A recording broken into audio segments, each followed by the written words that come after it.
अब बारी है हमारे बिग गेस्ट से मिलने की। हमारे मेहमान कौन है भैया? चलिए मेहमान नवाजी करते हैं और करते हैं मेहमान से मुलाकात। आज मेरी सुबह सुबह मेरे पापा से बात हो रही थी, तो उन्होंने कहा कि अच्छा बाबू, कुणाल जी के इंटरव्यू करे वाला बड़ा, तो गंगा किनारे मोरा गांव याद करा। और गंगा किनारे मोरा गांव वो कल्ट सिनेमा है, अभी तो कई साल उसके पूरे हो गए, लेकिन उसके कहीं भी आसपास तक भी फिल्म नहीं पहुंची है आज तक। कैसे बनी वो फिल्म? उसके पीछे क्या कहानी थी? देखिए,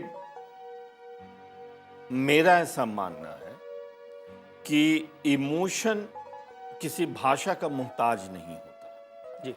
आप अंग्रेजी फिल्म देखिए, भोजपुरी फिल्म देखिए, हिंदी फिल्म देखिए, एक इमोशन जो होता है उसकी कोई भाषा जी नहीं। जी जी, जहां भाव प्रधान होता है भाषा साथ छोड़ देती है।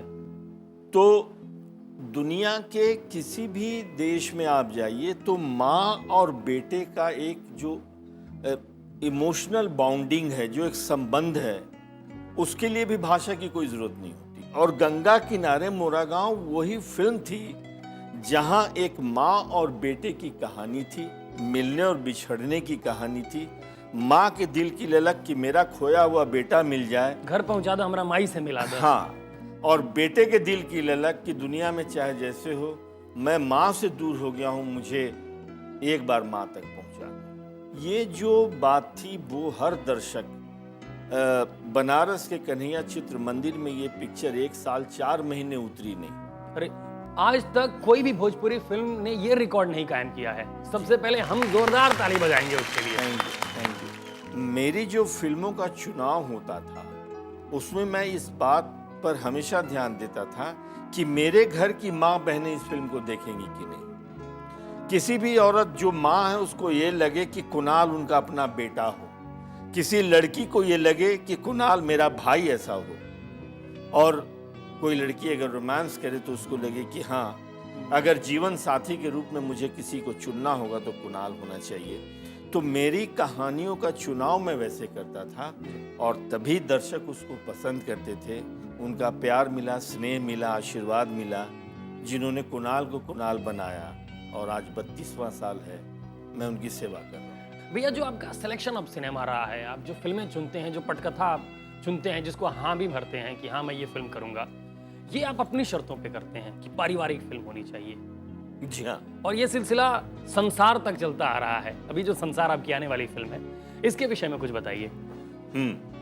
मैंने जैसा कि पहले भी बताया आपको कि जो फिल्म पूरा परिवार बैठ के देखेगा, मैं वैसी ही फिल्मों में काम करूंगा। संसार एक वैसी ही पारिवारिक फिल्म जिसमें 8 साल की उम्र से लेके दादा दादी भी हमारे घर के बैठ के एक साथ फिल्म देख सकते हैं, और वही जिंदगी की सच्चाई है। देखिए, भोजपुरी फिल्म या किसी भी क्षेत्रीय फिल्म को देखने के लिए घर की महिलाओं का, माँ बहनों का, बड़े बुजुर्गों का देखना, वो हमारा दर्शक होना बहुत जरूरी है, वो आवश्यक है। जी जी।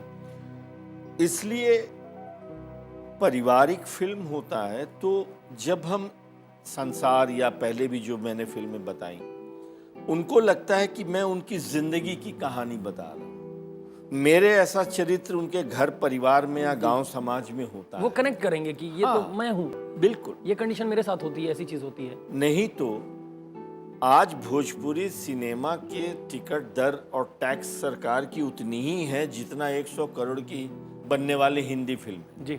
फिर वो क्यों देखने आएंगे हमारी फिल्म? लेकिन हम उनको उनकी जिंदगी की कहानी अगर हम दिखाते हैं तो वो जरूर मेरी फिल्म देखने आएंगे। और ये टाइम एंड अगेन ये प्रूव हुआ है, जब जब भोजपुरी में पारिवारिक फिल्में बनी हैं या किसी भी बंगाली, मराठी, किसी भी क्षेत्रीय भाषा में, उन फिल्मों को दर्शकों ने बहुत प्यार दिया है। जी।